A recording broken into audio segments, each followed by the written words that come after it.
All right, Grand Rising to all, Grand Rising to all. We got a lot to talk about. A lot of people upset.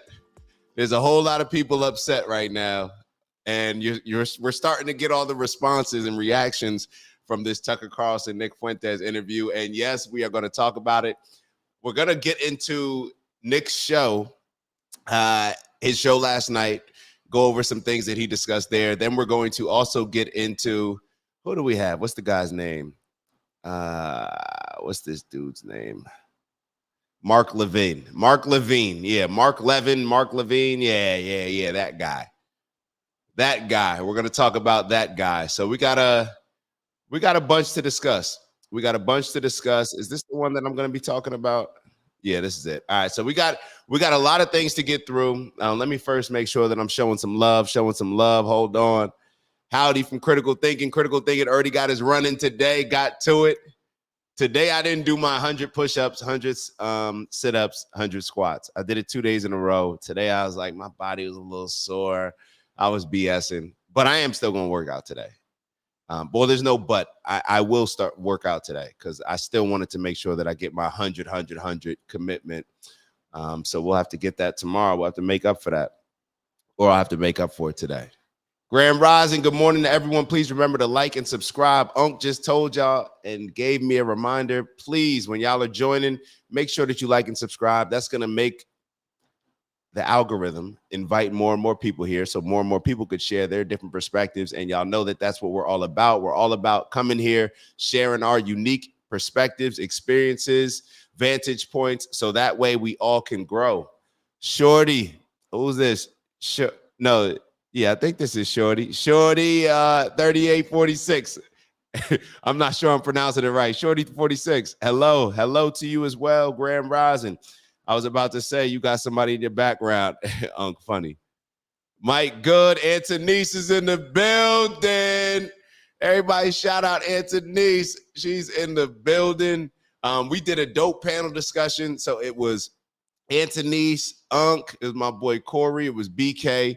And we did a dope panel discussion, and we're probably, as long as y'all cool with last minute arrangements, we're probably going to do one this week or the beginning of next week because there is a lot to discuss. And I like having the panel discussions rather than just me up here talking to y'all. Y'all know I like doing a little bit of both, playing different roles. So walking several miles, making shorts is good exercise too. Ooh. Walking several miles, making some shorts. Maybe that's something that I'll transition to. Getting up first thing and going for a walk, because honestly, I prefer to go for a walk first thing. Like I like working out after I'm already, up a little bit, but maybe that's a good idea. And obviously we always got to include the content in there. So Anthony said I'm down, and yes, it was lit. Yes, it was. Let's get into it. Let's get right into it today. Like I said, we're gonna go through some of Nick explaining, his feelings on the interview. We're going to get into. We won't get into this Steve Bannon conversation about, him thinking they got a plan for Trump to run in 2028. We're not going to get into that. There was a video that I wanted to actually show y'all yesterday that Steve sent over that was a part of that conversation around the Nazi-ish or Nazi-like tattoo that the guy running for senator in Maine had. But we're probably not going. We may get to. I got a bunch of stuff to get to. Let me start, and that way, the faster I start, the more things we can get through. So let's start off with Nick. Make sure that y'all like, and subscribe. Let's listen to his thoughts on the interview that has now been heard around the world. I don't know how many views it's gotten, but this was a big interview. And for all those, I'm sure you all already know, but for some people that may be tapping in that are not aware, who may not have followed the history between Nick Fuentes and Tucker Carlson, the reason why this is so important, and the reason why when you watch the interview, if you got to check it out, why there seems to be like some sort of like it's almost like a world-class fight where it was like Floyd Mayweather, more like a technician. Like you could tell they're feeling each other out. They're going back and forth. Nobody wants to say anything that's going to come across too emotional or that's not based, as people would call it. And the reason why is because Tucker, in large ways, Nick Fuentes and Tucker have the same audience. Now, Tucker may lean into a little bit of the older, audience in that crowd, especially like the I don't know, Nick would call his followers like the disaffected young white men. And I think Tucker now is leaning into people that are pissed off, where it's still, I'm not sure if it comes across as disaffected, obviously not young white men, but disaffected white men, but more so disaffected, not just based on the things that Nick's crowd may be pissed off about, like the limited opportunities, DEI, all these different things. But Tucker's is more so probably like, we need to put American first. This country that we set up for the next generation is not good for them. It doesn't give them the opportunity to own a house. All these different things, this American dream, it's not available to the generation that we're passing things along to. And I think they're very pissed off with us prioritizing Israel when it comes to a lot of these issues in foreign affairs, other things that we're involved in outside of just America.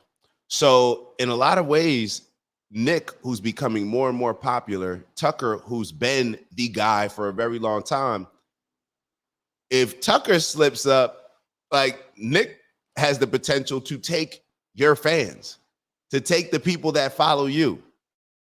And in a lot of ways, Knicks fans, Tucker has the potential to take a lot of Knicks fans. Now, if they work together, then obviously that can provide some compounding effects. However, that to me was the feel out process in a lot of this. And Nick, I'm glad that he spoke very highly of Tucker, how he was very respectful. He didn't ambush him with any questions. They actually went over every single question that was going to be asked during the interview prior. I believe they had two prep times. One was the day before, then the other was the actual day of the show. So I respect that. I like seeing dialogue. I want to see people who disagree, who agree. I want to see people like Tucker and Nick come together, people who are willing to say certain things that a lot of people are scared to say.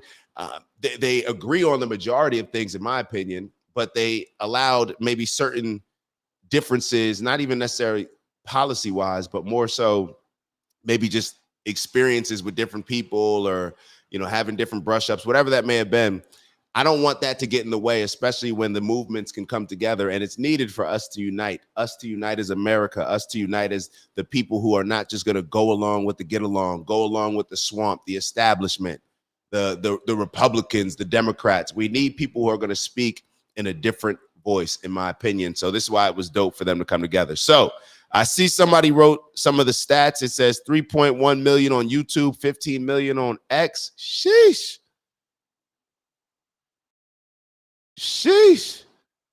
So Kendrick wrote, did Tucker address when he got called out by Fuentes, when Tucker said he had no idea his dad worked for the CIA? I don't think they touched on his dad specifically working for the CIA. Like, I watched it a couple times. The first time I was falling asleep because it was late. And the next, I don't think that I think he more so, they more so just had the conversation. And you can see the clip because Tucker Carlson put out just a clip on it. I think it's about 13 minutes where they talked about calling each other feds. So I think that was more along the lines. Nick was very respectful in that interview, in my opinion. And Nick is always super respectful, even if it doesn't even allow him to, let's say, hammer down a point that may make him look good and may make the interviewer look bad. I've seen that a few different times with Nick being interviewed. He won't take that shot.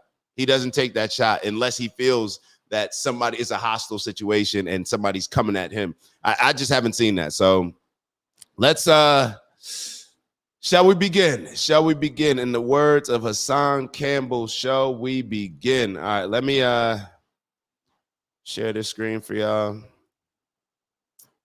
We got it. Boom, boom, boom.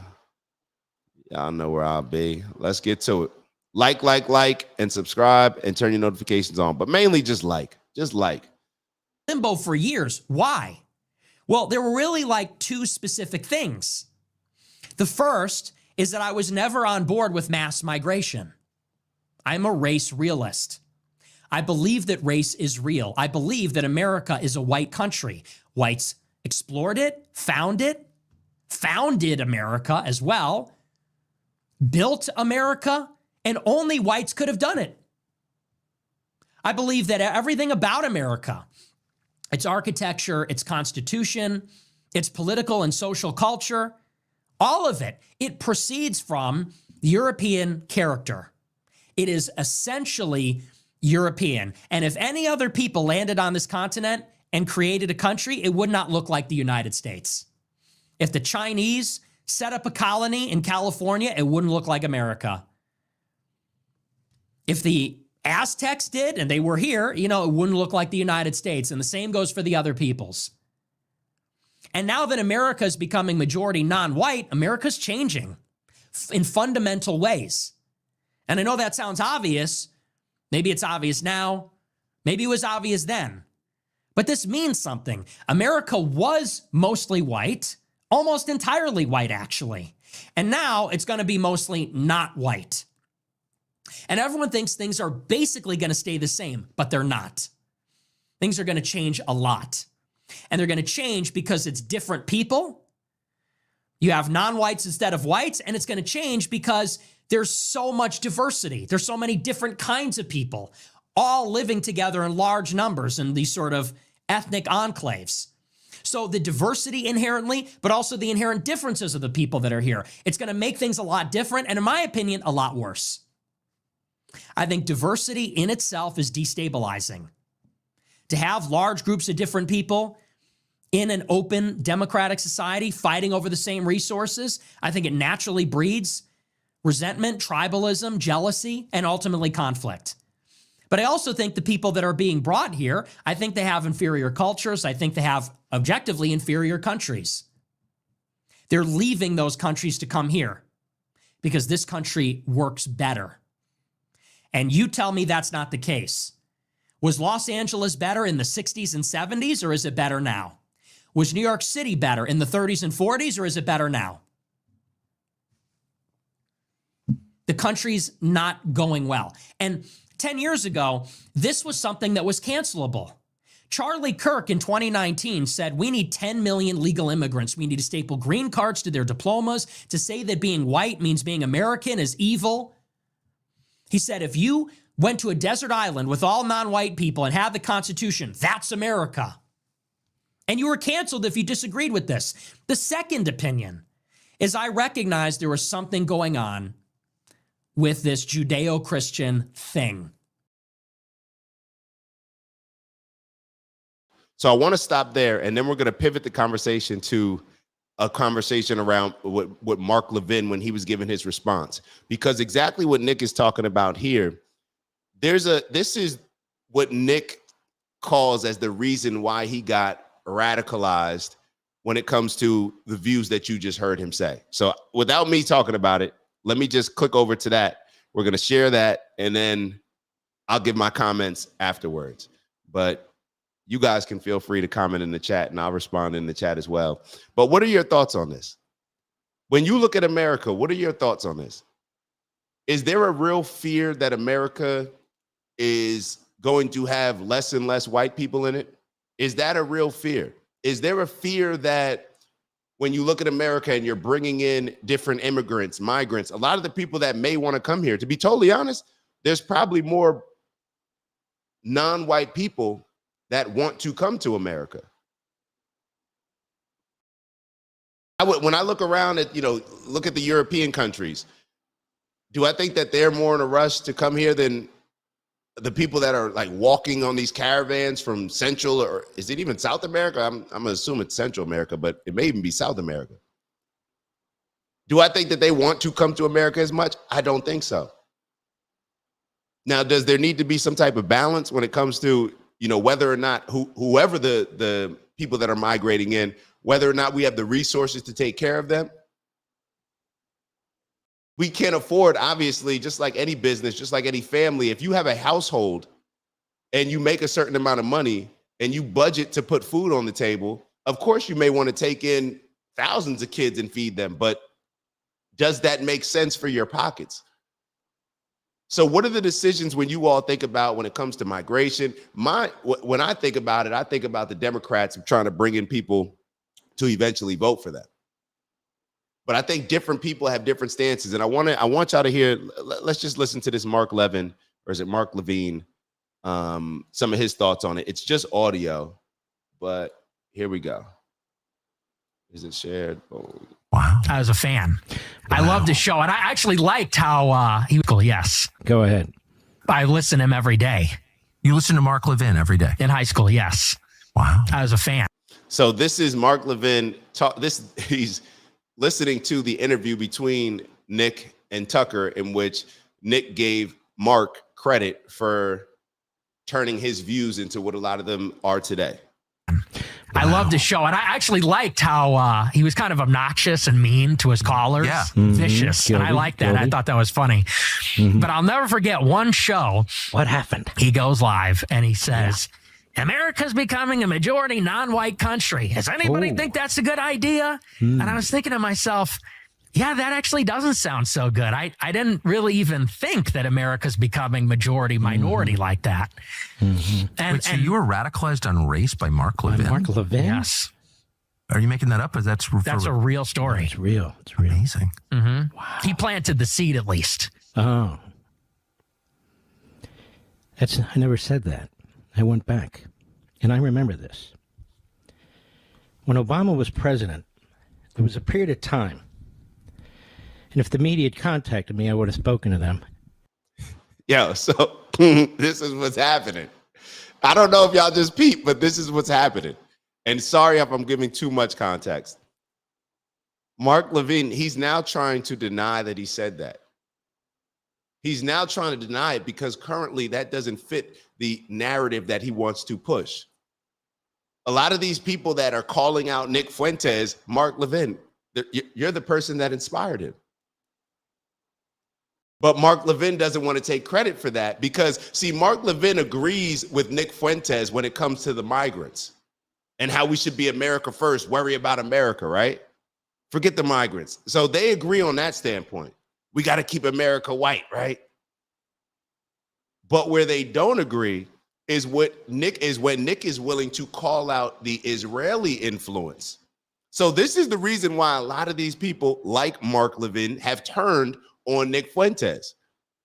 They have a lot of the same agreements when it comes to policies, how they see America, America first. But this issue, when it comes to us being bullied by Bibi Netanyahu, when it comes to Israel having so much of an influence on our government, whether it's AIPAC or other private donors or whoever it may be, we're seeing this be the issue that separates everybody.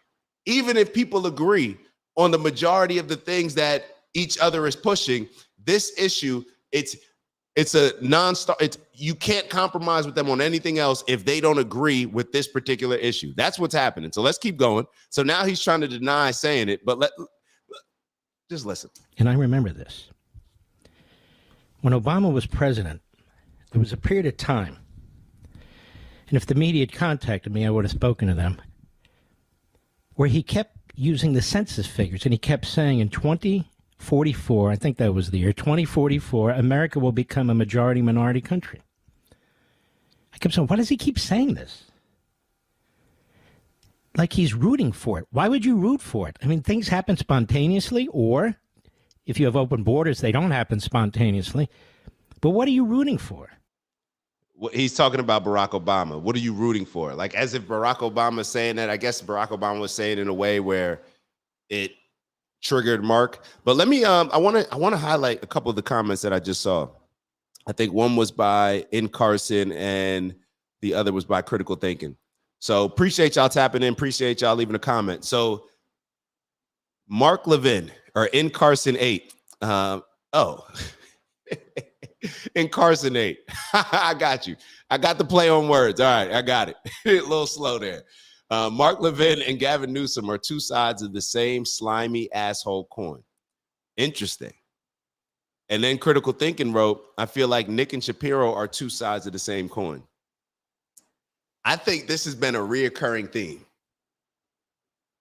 I think this has been a reoccurring theme where we are now realizing that these Democrats, like there's Democrats and then there's Democrats. Like, and what do I mean by that? There's Democrats that are establishment, that are going to have all the negative qualities that I discuss on a regular basis. And then there's other people that may just feel like, look, they're more aligned with, how my principles, my morals. I don't look at it like that, but that's just, I'm not, a Gavin Newsom Democrat. And then there's other people on the Republican side where I'm not a super duper extreme, neocon. I'm not. There's different places on the spectrum. But what I'm realizing, and what I hope a lot of people are realizing, is the majority, right? That silent majority, the people in the middle, the moderate Republicans, the moderate Democrats. I think what we're realizing now is that the people that are extreme over here, no matter what side that is, are the same people that are extreme over there. It's just two sides of the same coin. Whether it's Gavin Newsom sliminess, or whether it's Mark Levin, whether it's Nick Fuentes pushing extreme in one direction. And this is where I'm nervous about Nick going, to be totally honest.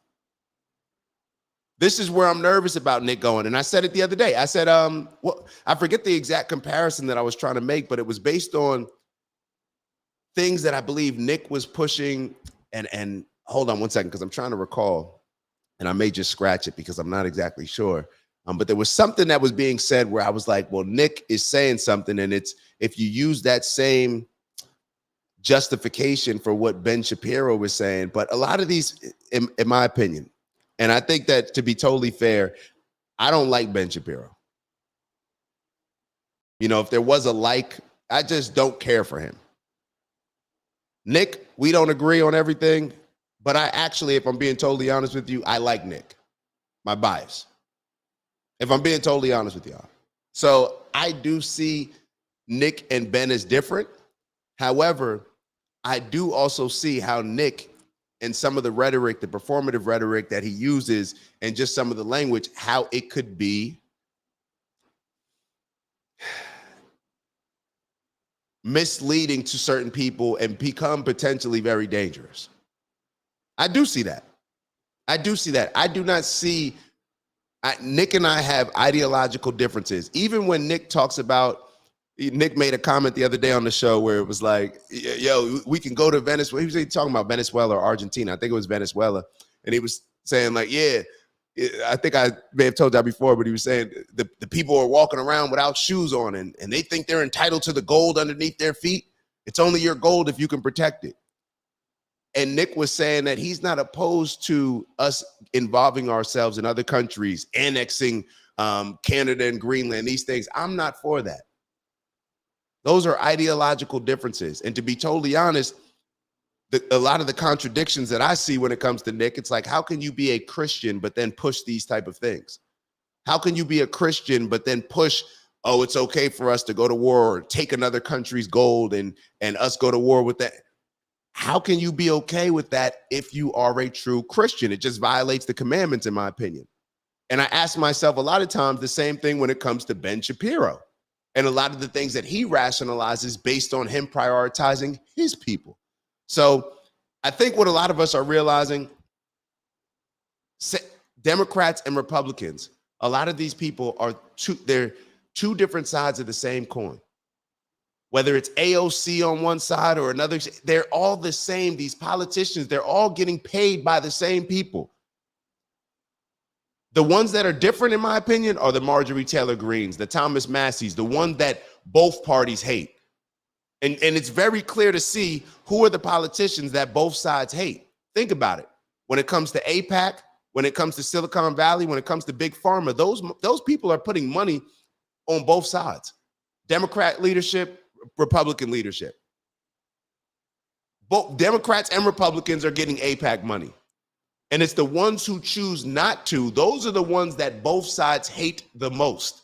This is why Nick Fuentes gets the hate that he gets. This is why one of the interesting things that I was watching with Nick Fuentes, or with this interview with Tucker and Nick, was that Nick has more beef with conservatives than he has with Democrats in a lot of ways, because the conservatives are the ones that have always been trying to gatekeep him, keep him away from the conversation, keep him out of the discussion. because they were scared, knowing that he's very talented, knowing that he has a buzz, knowing that he has a huge influence. They were scared that he would take their followers because he's willing to call out certain things in a Donald Trump way. Largely, this is what attracted a lot of us to Donald Trump. Love him or hate him. He was willing to say certain things and be not politically correct. And we were hearing this during a time where we were tired of the Gavin Newsoms, the sliminess, the political talking points. We did not want to hear those things. So let's keep going. Let's keep going. Let's see what Mark has to say. I mean, when you have people who are listening to this, and the president of the United States says America will become a majority minority country, what is it that he's promoting? Racism. I have always said Obama was a racist and an anti-Semite, and he's both. And that's what he was doing here on racism. America will become a majority minority country. Mark, but that's what the census said. Okay, fine, but why did he keep bringing it up?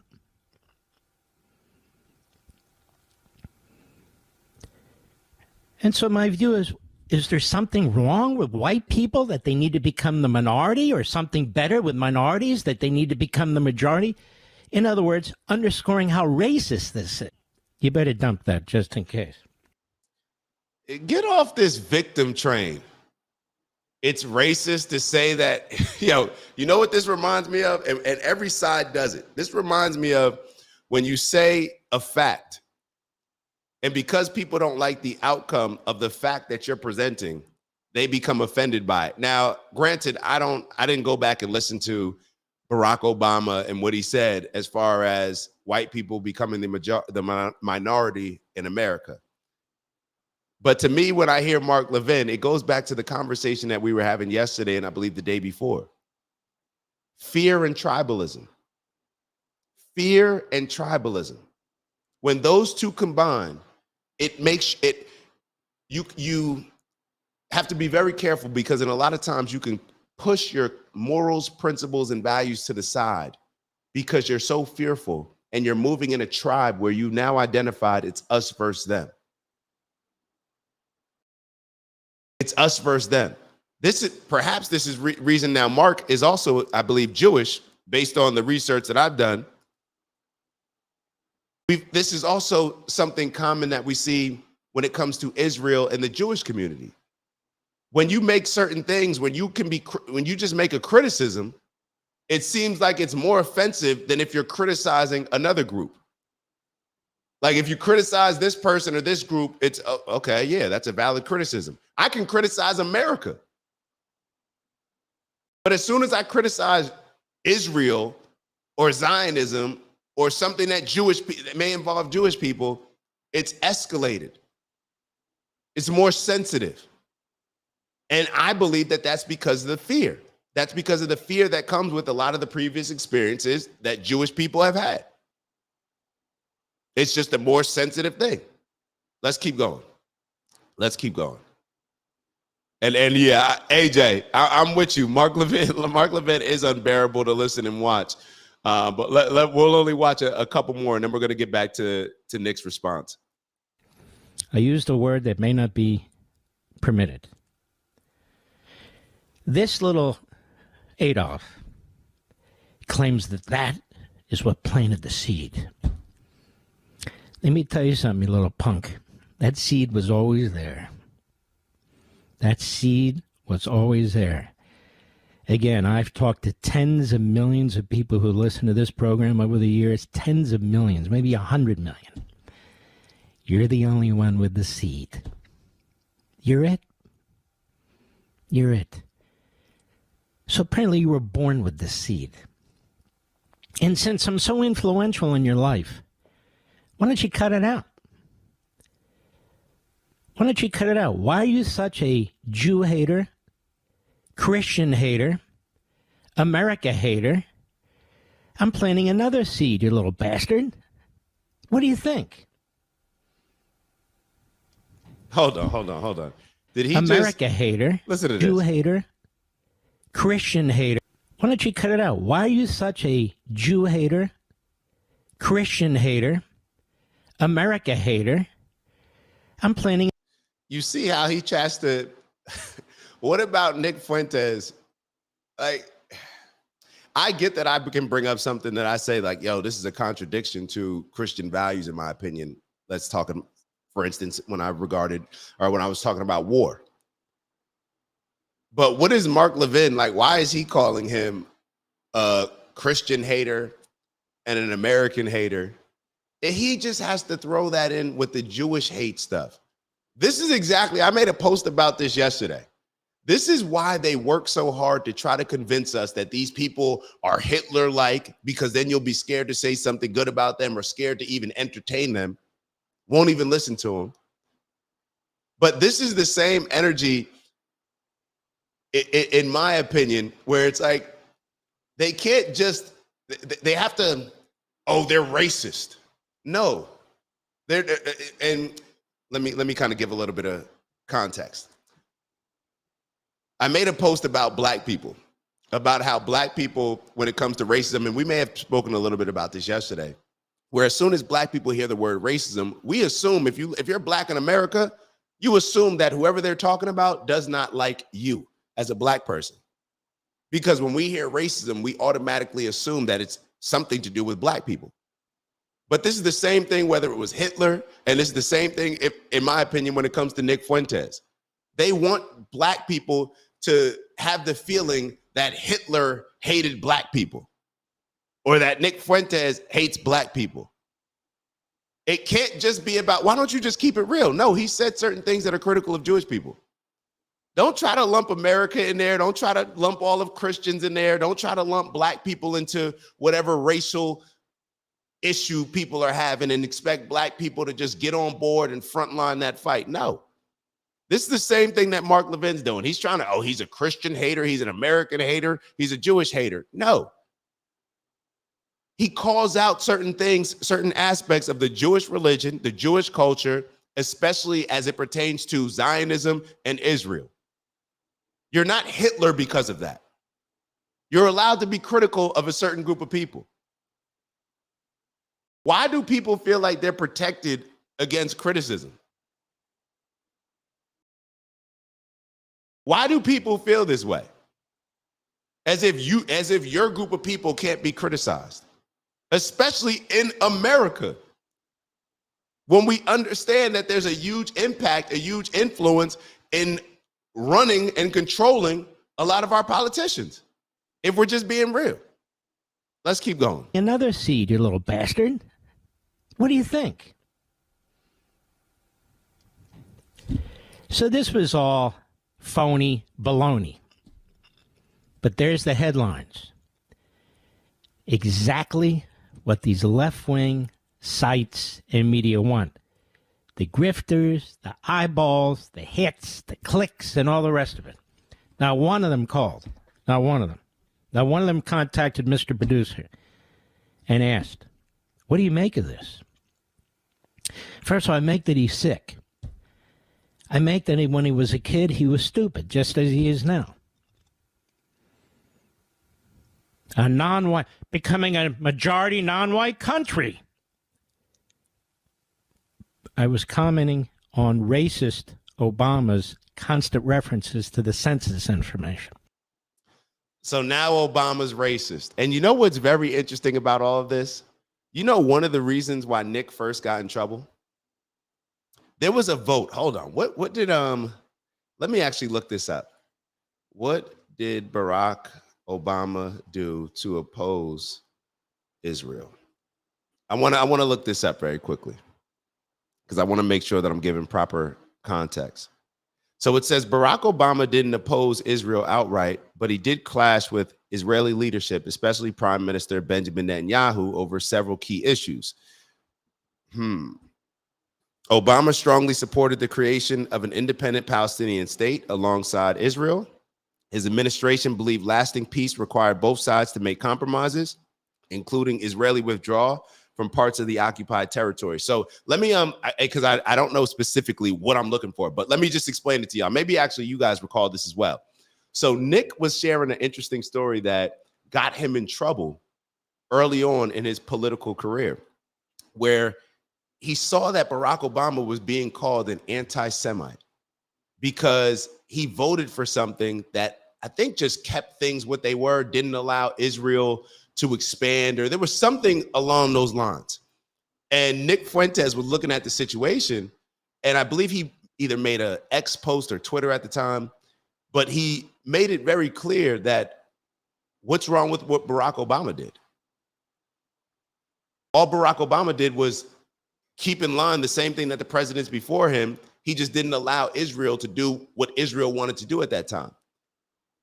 And he realized that when Barack Obama was being called an anti-Semite, this was one of the first things that made it click to Nick, like, yo, Israel has a huge influence over our politicians, over America in a lot of ways.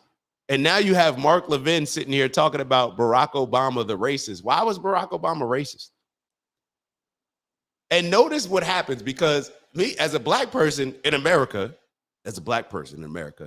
I know when people say that, it gives them authority. As a black person in America, Barack Obama is not known for really doing much of anything for black people, to be totally honest. He's just not. So I don't know exactly who Mark Levin is talking about when he says that Barack Obama is a racist. Is he a racist, or is he just critical or not willing to let Israel do any and everything that they want to do? Is he racist, or he just doesn't like Benjamin Netanyahu? And perhaps what we're seeing right now when it comes to Trump getting bullied by Bibi Netanyahu, I wouldn't find that to be completely out the question, or it seems that could be the actual real story, where Barack Obama just didn't allow Bibi Netanyahu to do any and everything that he wanted to do. Perhaps Trump is getting bullied more than Barack Obama was willing to get bullied when it comes to Israel. But is he racist? You see how they try to throw these terms out there and this is what I don't respect. A lot of people will throw these terms, anti-Semitic, racist, he's a bigot, he's Hitler, he's a Nazi. Why don't you just keep it real and say, like, y'all have an issue with him because you don't like how he speaks about Jewish people. You don't like how he calls out Jewish people specifically. Let's keep going. Like, why does he keep doing that? And so in his little twisted pretzel of a brain, small as it is, little Adolf is a liar. Let me look, man. I was about to say it, Dr. King, but I didn't. I was about to say, yeah, let me be totally honest. But I didn't. See, you gotta work on those things. You can't make the same mistake over and over. All right. Oh, anybody tell me my collar was messed up? That's crazy. That's crazy. Look, it's not working. Y'all calling people Hitler, calling people Nazis. I'm gonna be totally honest with y'all. It's getting watered down. It doesn't hit the same. People are starting to question things. Y'all are making people question things. People are starting to go back and listen to some of the Hitler's translated speeches. People are going back and doing their due diligence on how did this state even come to be? How did these things happen? What's going Palestine and Israel? Like, we weren't really focused on it, but now it's like, damn, they committing a genocide. So now people are doing their due diligence.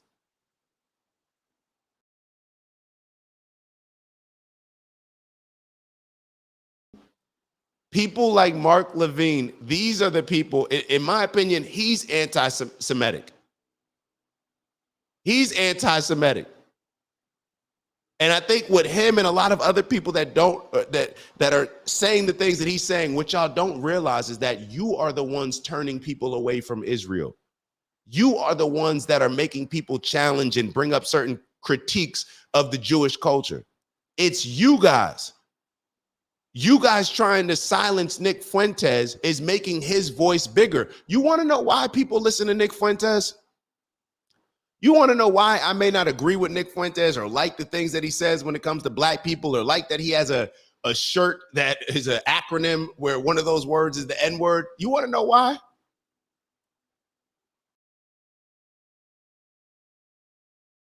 Because Nick is willing to say and be genuine about what he actually feels. He's willing to call out certain things that a lot of us have been scared for a very long time to call out. If I'm just being honest, Nick is like one of those people that allows everybody else to feel comfortable because he's so willing to go to whatever length to call out this stuff, and he's been willing to do it for a very long time. And I wanted to be very careful because I was getting ready to use the word extreme, and I don't want to call him extreme.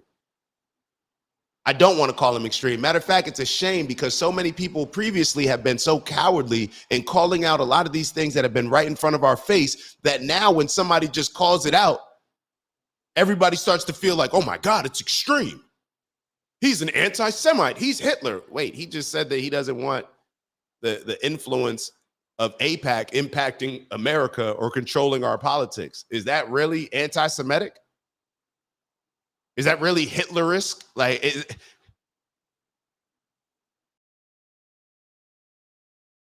We have to ask ourselves these things. And in my opinion, the more they try to silence a guy like Nick, the more and more popular he's going to become. Because like it or not, people in America, you can try to control them with Fox News or MSNBC or CNN, but now when we have access to all of this other information right in our hands, people are seeing a different side. And the Mark Levines of the world, the Gavin Newsoms on both sides, people are seeing beyond that. There may still be that baby boomer population that's going to just lean into whatever Fox News says or lean into whatever MSNBC says. But the people that are coming up now, especially this younger generation, they represent what Nick is saying. To me, that's what they're aligned with. So you can try with all the fear mongering, he's racist, he's Hitler, he's all these things. What I'm trying to tell y'all is it's getting watered down. Y'all have been crying this wolf for a very long time, and people are just not responding in the ways that you typically have gotten them to respond in the past. That's what's happening, in my opinion. Let's keep going. Let's go back to Nick's interview. There's a second timestamp that I want to cover. Hold on one second.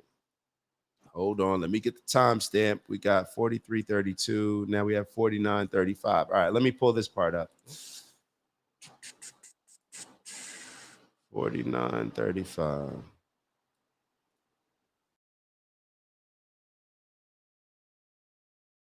Social media. They were never debated. Their ideas were never given a fair hearing. And the right wing wanted nothing to do with them. Here's why I'm saying all this. My reality for years is that I was effectively punished for being right. I didn't get radicalized. I didn't become a monster. I was right, and I was right first. I was right before it was popular. I was right before you could benefit from it. And I suffered enormously for this. My career did not take off. I didn't make money. I was ostracized by my friends. I was lied about constantly. I was treated like a leper, like a pariah. And so I fought with a lot of people like Matt Walsh. Matt Walsh told me I was a horrible racist. I was on the side of genocidal white supremacists. Benny Johnson made a whole thread calling me a racist, a sexist. It's going viral today. Benny Johnson from Turning Point. Charlie Kirk said I was a Holocaust denier and a racist vermin, he said recently.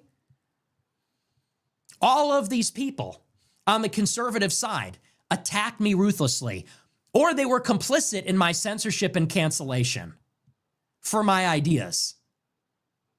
They were either actively canceling me, actively spreading rumors and shutting me down, or they were complicit because they did nothing to help me, nothing to platform me.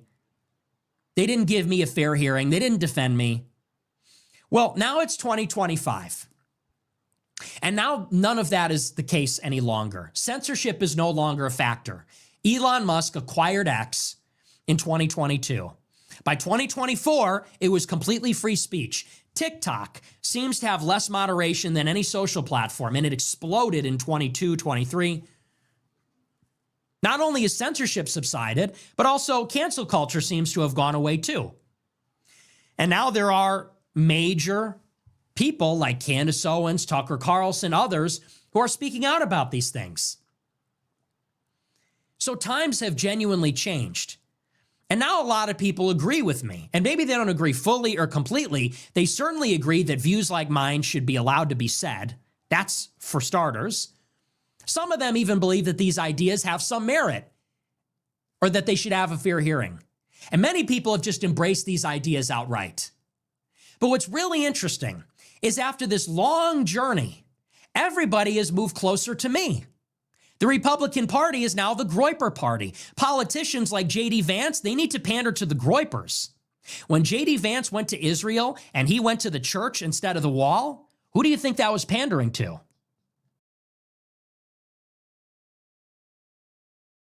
Who do y'all think that was pandering to? And it's funny. So real quickly, I want to pivot because Nick just reminded me of something. Nick just reminded me of something when it comes to J.D. Vance that we were supposed to cover yesterday and the day before. But Nick is making a lot of great points. And what I think we need to remember, he started off this paragraph, was that he was right. Nick is not going towards Tucker. Nick is not going towards Candace. Nick is not going towards Joe Rogan, towards Theo Von, towards Elon Musk, towards Marjorie Taylor Greene, towards Thomas Massey. Towards what's the guy, Ro Khanna. Nick is not going towards them. Nick is not running towards the crowd of younger people and changing his message based on who am I speaking to, as far as, hey, I just want to say something to appeal to them, so I'll tell them anything that they want to hear as long as I get their support. No, that style of communication is going out the window. It's outdated. People respect Nick for being one of the people that was willing to stand on calling out a lot of this stuff since he was 18 years old. Things that adults, grown-ups, we are scared to death to even mumble. Him being censored, couldn't have a bank account. This man was on a no-fly list without committing a crime. Think about that. Think about how the government actually looks at Nick Fuentes. If you don't think he's influential, think about how the government looks at him. They put him on a no-fly list. And think about how influential his opponents are for him to be put on a no-fly list. For a whole year, he could not fly. He couldn't board a plane. TSA sent him a letter saying he can't board a plane. Not charged with anything, didn't commit nothing. And all it's doing is making him bigger. People are hearing his story, and just like Tucker Carlson heard that, and he's like, wait, you can prove that you were on a no-fly list? That you can prove that? Like Tucker was acting surprised. I don't know if he was truly surprised. If he didn't know that, I don't know.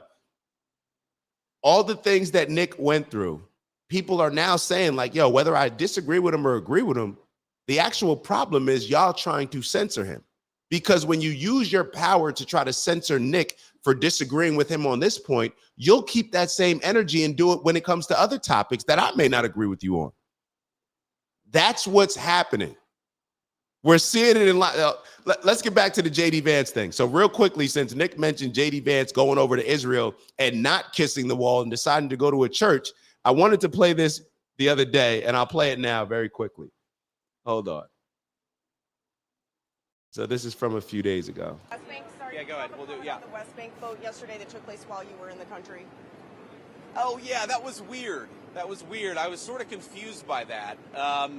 Now I actually asked somebody about it, and they told me that it was a symbolic vote, some symbolic vote to recognize or a symbolic vote to annex the West Bank.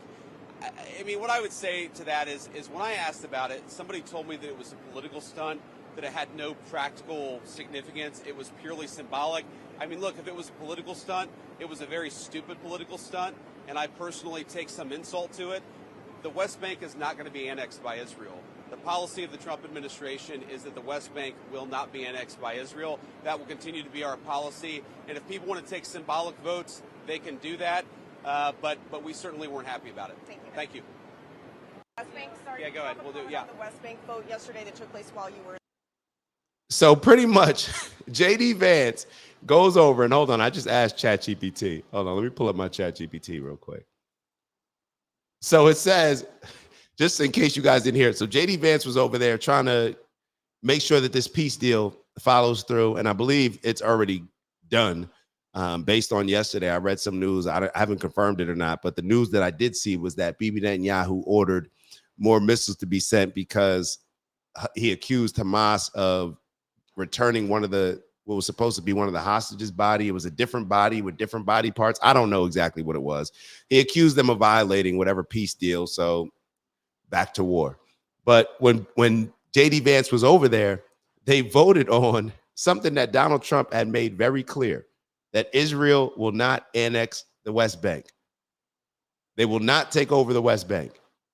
And they voted while JD Vance was over there for Israel to take the West Bank. So let me see what happened. So a bill was voted on by the Knesset. I'm not sure if I'm pronouncing that right. Knesset, that would apply Israeli law to portions of the occupied West Bank, which observers regard as the first of 4 required readings. Okay. The vote passed narrowly, 25-24 in that initial stage. JD Vance was in Israel at the time, and he publicly criticized the vote, calling it an insult, as y'all just saw. So the vote was in Israel's parliament on October 22nd that approved the preliminary bill applying Israeli law to parts of the occupied West Bank. So obviously, when Donald Trump gets on TV and makes it very clear, even what he said after he said that Israel will not annex the West Bank, he said it's too much. They've done enough. He said something along those lines. It's getting out of hand, something like that. It has been got out of hand. And this just goes to prove Nick's point. Nick has been right on a lot of this stuff. Nick has been right on a lot of this stuff, and he's just willing to call it out in a way that other people are not willing to call it out. Candace Owens is one of those that came in early, not as early as Nick, but she's been willing to call certain things out. Glenn Greenwald, he's been willing to call certain things out.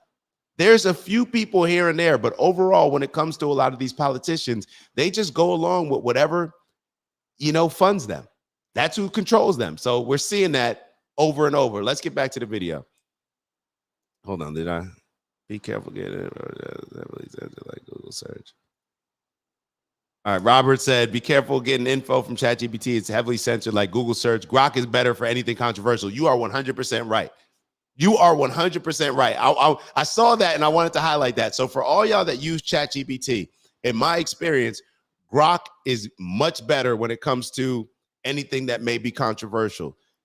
ChatGPT is very safe and very careful about saying certain things, especially when it comes to Israel, Palestine, issues of that nature, whatever it is that you may be looking at, controversial. I would go to Grok definitely more than ChatGPT. So I have seen that as well. Let's keep going to the video. Appreciate you tapping in with that. Definitely. Where are we? The biggest media entities on the right are Candace Owens, Tucker Carlson, Dave Smith.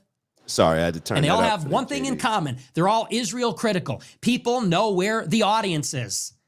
And whether they're sincere believers or they're following where the wind is blowing, that's where it is. I was right. And not only was I right, I was ahead of the curve. But I got canceled for it.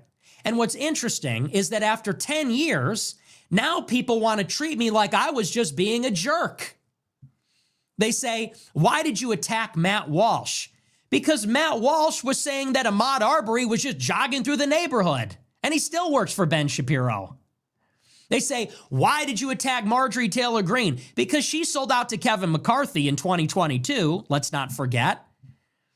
And she also acted like she didn't know me. She fired one of her employees, a Groyper, because the SPLC gave her a phone call.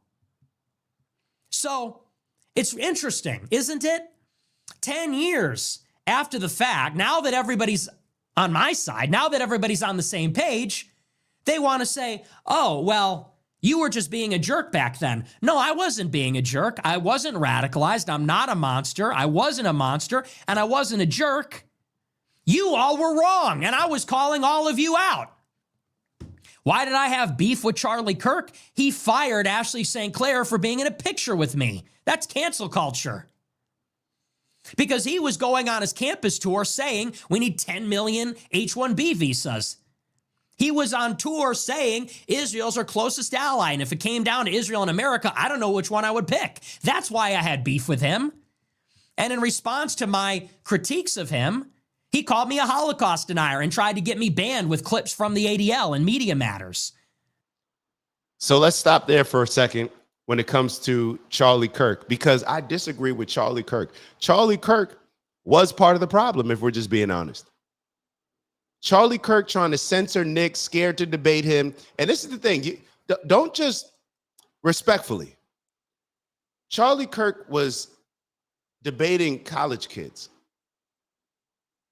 If you can debate, if you can host a debate and have college kids, any college kid come up to you and ask you a question, why can't you have, especially when you got a lot of the kids coming up to you asking when you're going to debate Nick Fuentes, when you're going to talk to Nick Fuentes, but you're scared, in my opinion, or don't feel like Nick is worthy of having a conversation with you, you're part of the problem. So I want to share some text that Dinesh D'Souza put up. Let me see if I can share this with you all. Are you guys looking at this? All right, cool. Let me, any way we can make this bigger. There we go. All right, so this is the first one. So this is apparently a text exchange between Dinesh and Charlie. So it says, so Charlie's pissed off at Dinesh for quote unquote platforming Nick Fuentes. You have no idea the damage you did by talking to him and complimenting him. You are making him even bigger. We've been fighting this guy for 6 years. Who's this we? When Charlie Kirk says we've been fighting this guy for 6 years, who's this we? For 6 years? Who? You, Ben Shapiro? Who else? Who else has been fighting Nick Fuentes for 6 years? Why have you been fighting him for 6 years? Over what? Now all that money that Charlie Kirk was taking over the years and taken from a very pro-Zionist, pro-Israel crowd, maybe this is starting to make sense. Why have you, Charlie Kirk, been fighting Nick Fuentes for 6 years? What does Nick Fuentes say? Let's just look at this from this standpoint. Charlie Kirk is a white American, young, I would say young man, but, or was it, you know, yeah, I mean, Charlie Kirk was fairly young, just like Nick. I think Charlie Kirk was 31. What exactly does Charlie Kirk, what beef does Charlie Kirk have with Nick? Because I try to put myself in Charlie's shoes, but me, when I listen to Nick, the issues that I have with Nick, it's like, bro, like you keep, like you're going overboard with all the rhetoric. Like, stop using the N-word. Like, you don't have to do all that extraness. Like, stop trying to appeal to certain groups of people. Like, move beyond that, right?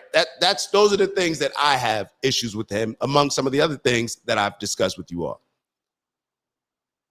But if it's Charlie Kirk, why would Charlie Kirk not be willing to have a conversation with Nick Fuentes? Why would Tucker Carlson not be willing to have a conversation with Nick Fuentes? Why has it just happened? Why have all these people, Patrick Bet-David, why have you just now been willing to have a conversation with Nick Fuentes? You can have mob people on your show. You can interview them. People have said that they've killed people in the past, but you can't have Nick Fuentes on your show. It wasn't about what he was saying, in my opinion. It was about the potential that he had to what I think J. Edgar Hoover said about Malcolm X. Here we go, making another Nick Fuentes, Malcolm X comparison. But when they called Malcolm X, says he could be the next Messiah, Black Messiah or something like that. This is what they fear with Nick Fuentes. And they just played it wrong. They created Nick Fuentes. All of this censorship, all of this. Now, to be totally honest, Nick probably was already going to, whether they brought him on 6 years ago, I don't know if his thinking would have changed, but this definitely has made him bigger.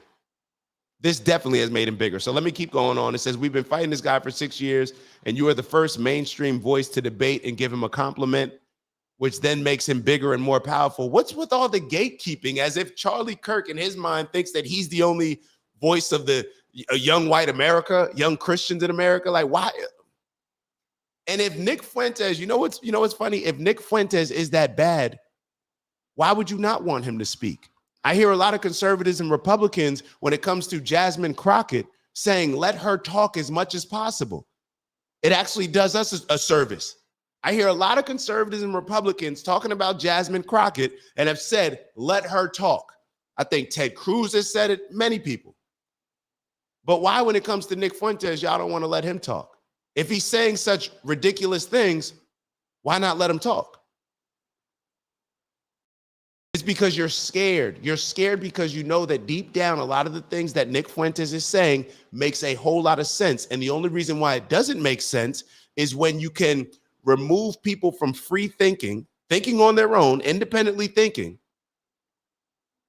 You can prevent them from independently investigating, where it's like, I'm not even going to look at what Nick Fuentes has going on.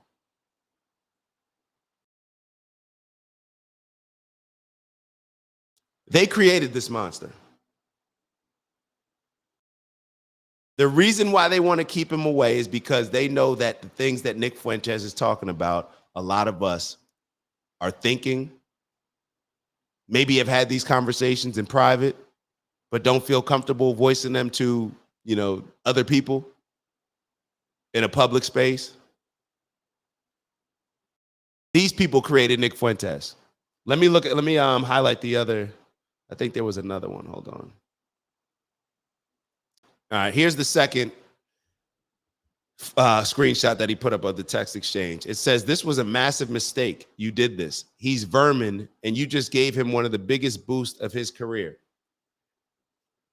Shame on people who think like this. Shame on people who think like this. And Antonice just reminded me to tell y'all, make sure y'all like the video. Like the video. Let's get it up to 100. Let's get it up to 100. They created Nick Fuentes. You tried to bully him. You tried to act as if he was the bully. And all y'all actively bullied him. And now he's bigger than all of you. Now he potentially has influence over the most important group in your conservative movement. Young, disaffected white men, right? Young Christian men. That's who's following Nick Fuentes. Are they not the most important piece to your conservative movement? Is this not why Charlie Kirk was making the type of money that he was making? This isn't why Charlie Kirk's organization was able to raise $140 million? You all are scared. I was going to say scared to death. I don't know if that's the proper thing to say. You guys are shaking. You're scared. You're scared because you all can see, and you've been able to see it, but now the rest of the country is seeing. Perhaps the rest of the world is seeing that Nick Fuentes was not only the right or wrong, forget all that, but it was wrong what you all did. The right or wrong, disagreeing, agreeing with Nick Fuentes, that's almost, it should be irrelevant because people should be able to speak. Like, aren't y'all the free speech people? But it's like double almost, because not only do people agree with what Nick is saying, but they also see the cowardly nature in a lot of conservatives that try to gatekeep and keep Nick away from people. This is almost that Democratic argument where I've heard before, where they feel like they have to dumb down their message to certain people. Oh, well, it's not about our politics, it's more our delivery. Mark Levine and Charlie Kirk, what he's writing right here, he thinks that Americans aren't smart enough to cast our own judgment on Nick Fuentes. Maybe that's because Charlie Kirk realized that a lot of America can be manipulated, can be propagandized. As what Charlie Kirk's doing, he's a salesperson. He's selling us on ideas. All these politicians, all these influencers, they're all salespeople. We're all salespeople. Let me include myself in there, you feel me?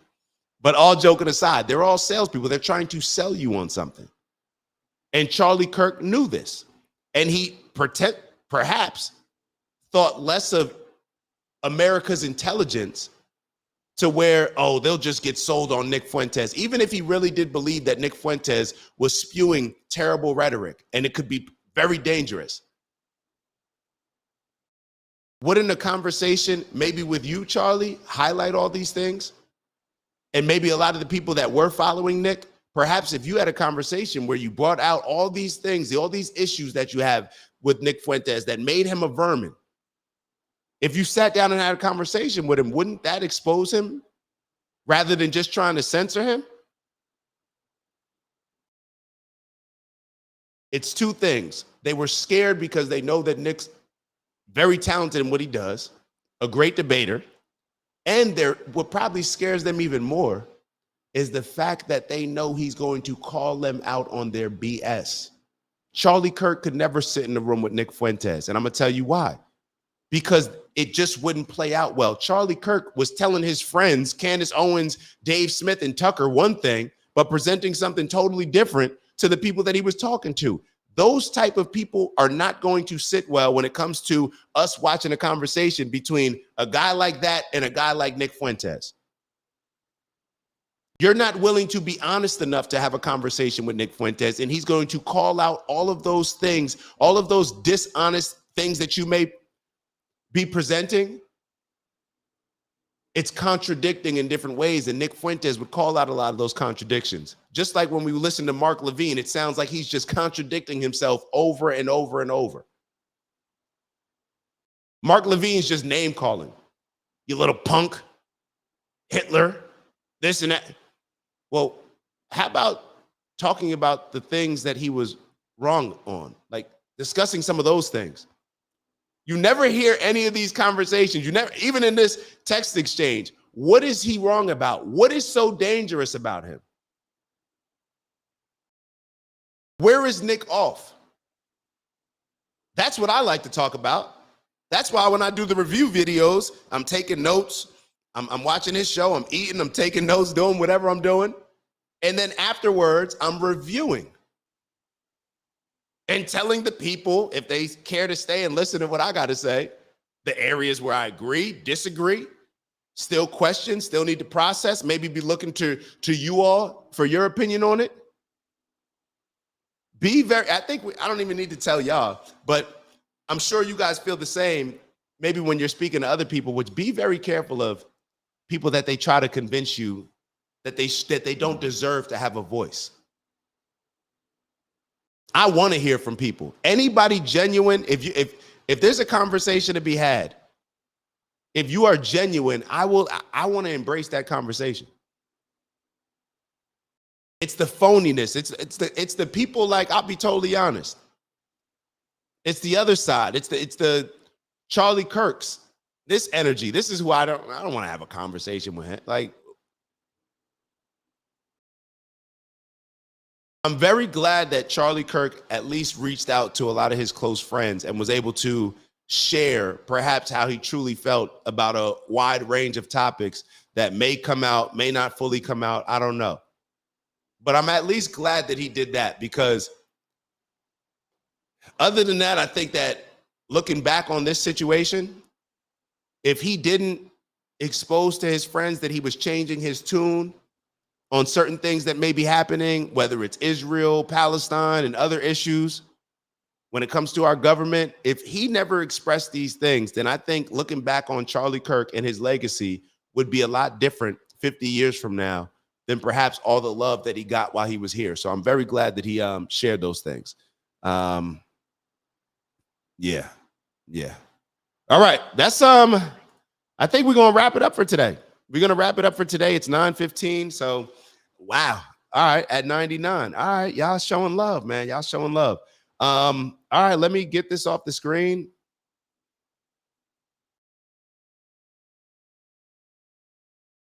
It'll be interesting to see more and more people come out and discuss this interview. I'm actually looking forward to seeing what Candace Owens, her opinion on it is going to be. Obviously, she's had her public feud with Nick, but she's very cool with Tucker Carlson. And there's a few others, I believe, that are like this, that are cool with Tucker Carlson but can't stand Nick and are probably disappointed in Tucker Carlson for sitting down and having a conversation with him. But that's the way it goes. All right, so Unc said it. Y'all saw Unc in the chat. Let's get right to it. We got the most important part of the show. We're going to do our deep breathing exercises. Y'all know we are heavy on the manifesting, the visualization, the meditation, the breath work. So we try to bring it all. We don't try. We bring it all together in our box breathing exercises. So it's very simple. We're going to go through 4 sets. All right. It's 4 seconds, a 4-second inhale, taking 4 seconds to get a full inhale. And on that inhale, we're inhaling all the positive energy, right? Then we're going to hold for 4 seconds. And then we're going to 4-second exhale. So take 4 seconds. And on those 4 seconds, understand that we're feeling the negative energy, the limiting energy, anything preventing us from becoming our best selves, from being confident, all these things. This is what we're releasing. All right. So it's going to be 4-second inhale, 4-second hold, 4-second exhale, 4-second hold. And we're going to go through that series 4 times.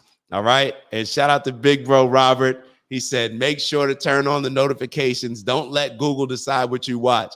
Yo, I may borrow that from you. Don't let Google decide. Yo, don't let the algorithm decide, or don't let Google decide. Yo, we need to make some shirts like that.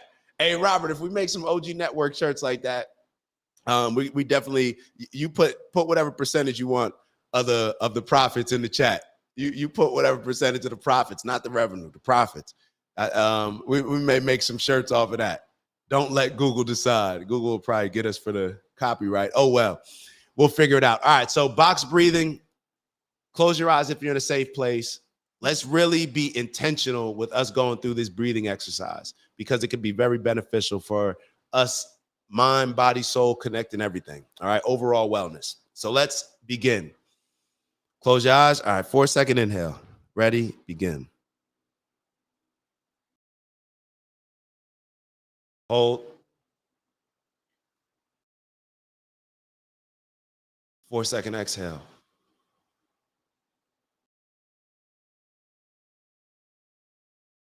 Hold. 4-second inhale.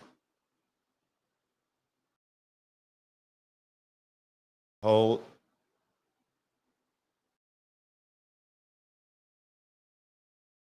Exhale. Hold. Inhale.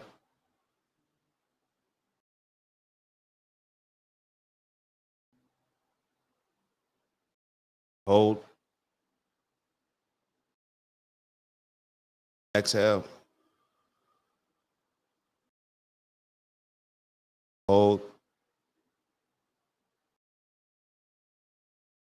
All right, last set. Inhale that good amount of positive energy, all right? Inhale. Hold. All right, now we're releasing the last bit of that negative energy. Go.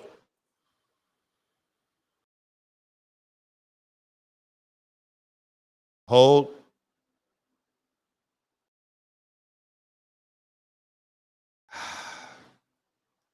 Now rub your ears and say woosah. Oh man. Oh, I didn't have the sound bowl meditation. I didn't have the sound bowl in the back. Somebody got, all right, next tomorrow, y'all remind me to put the sound bowls in the back. My apologies. My apologies. See, if I had my assistant sitting right here, she would have reminded me, but oh well. All right, man. Appreciate y'all as always, man. Love y'all and appreciate y'all for tapping in. Make sure that you like, subscribe on your way out, turn your notifications on. Don't let Google control you. All right. Don't let Google decide. Y'all know we come here to do elevate on purpose, both from an intentional standpoint, raising our standards to become the best leaders we can become, to maximize our potential. This is what's needed. All right. This is the test. This is what we need to make sure that we are winning the day, winning the week, winning the month, winning the year, and making a positive impact. All right. We need to challenge ourselves to not only become the best leaders we can become, but to also grow into the amazing people that we all have the potential to grow into. All right. A lot of times we look externally for inspiration, for motivation, for courage, for the light. Perhaps now it's time to look in the mirror, look internally. All right. Look internally. All right. Let's us become the change that we want to see in the rest of the world. Let's us hold ourselves to a higher standard in order to become the best version of ourselves. Strength and honor, onward and upward. Get to that bag. I'm not talking about money or just talking about money. All right. Maybe certain aspects of the bread that matters. But overall, when we say get to the bag, we're talking about the things that you're going to focus on a daily basis, on a weekly basis, on a monthly basis, that are ultimately going to determine what is the impact that you're going to make on this world, your personal legend. All right. So to make sure that we're on the proper trajectory and living in our purpose as we strive for purposeful abundance as efficiently as possible, we need to be very clear on what's going to serve as our roadmap. All right. What are the things that we're going to make sure that are serving as guardrails in a lot of ways, making sure that we're on the straight and narrow or wherever else we need to be at that particular time. So the things that I focus on in my bag are peace, love, happiness, health, wealth, and in everything we do, integrity. And of course, we got to have the balance. Balance is key. Yo, I love y'all. I appreciate y'all. Boogie Boog is in the building. He said, be great on purpose. All right. Be great on purpose.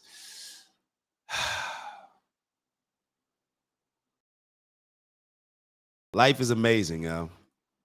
Life is amazing. I really hope that we all embrace this. Life is amazing. I was thinking about it very quickly the other day.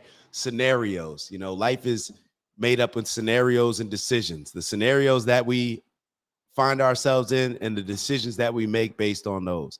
Let's allow that to serve as something very empowering for us. All right. We're on this planet. We're all here together. What are the chances? Let's work together. Let's unite. Let's organize, and let's just strive for something better. Strive for achieving that greater peace that we talk about from time to time, and humanity living in harmony. So on that note, I shall see y'all in a few. Good intentions. Yes, always good intentions, upward and onward. Unc said, one love, always family. We're going to get on out of here. Appreciate y'all. Love y'all. And I'll see y'all tomorrow at 8 a.m. Ew.